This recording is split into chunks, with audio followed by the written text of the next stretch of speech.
ان کید الشیطان کان ضعیفا، بے شک شیطان کا فریب کمزور فریب ہے، صرف تھوڑی سی دلیری دکھانے کی ضرورت ہے، شیطان کا فریب بڑا کمزور ہوتا ہے۔ اور یہ دیکھیں واقعی شیطان اور اس کے پیروکار، ان میں وہ پیشن نہیں ہوتا جو اہل ایمان کے اندر ہوتا ہے،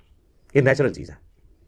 کیونکہ اہل ایمان کو تو آخرت کی امید ہوتی ہے نا۔ شیطان کے پیروکار تو اپنا غصہ نکال رہے ہوتے ہیں، کوئی اپنے قبائلی تعصب میں کر رہا ہوتا ہے، کوئی اپنی چودراہٹ بچانے کے لیے، کوئی اپنی نیشن کے لیے کہہ رہا ہوتا ہے، لیکن جو اہل ایمان ہوتے ہیں نا وہ تو کہتے ہیں مجھے تو موت چاہیے، کیونکہ آگے اس سے بہتر زندگی میرا انتظار کر رہی ہے۔ جب یہ چیز جس کے اندر ہوگی نا، پھر سر اس کو دنیا کی کوئی طاقت شکست نہیں دے سکتی۔ اور یہی چیز تھی صحابہ کے اندر کہ انہوں نے چند سالوں کے اندر رومن اور پرشین امپائر کو اکھاڑ کے رکھ دیا۔ جب ایک شخص جان بچانے کے لیے نہیں بلکہ مرنے کے لیے میدان جنگ میں اترے تو سر وہ کوئی حکمت عملی بھی ذہن میں نہیں رکھے گا، وہ تو پھر حضرت خالد بن ولید کی طرح فرنٹ سے جا کے لیڈ کرے گا، جہاں پہ کوئی ایکسپیکٹ بھی نہ کر رہا ہو کہ ان کا جو سپر سالار ہے وہ فرنٹ پہ آ گیا، وہ تو ایکسپیکٹ ہی نہیں کر رہے ہوتے، تو بندہ تو ڈر جاتا ہے پھر کہ یار یہ کیا ہے نہیں ہے۔ اور اگر مجھ سے پوچھا جائے، پہلے تو میں اس حق میں تھا کہ 2 اسٹیٹ سولوشن ہو، لیکن اب تو 2 اسٹیٹ سولوشن والے معاملے سے بھی ہم گئے۔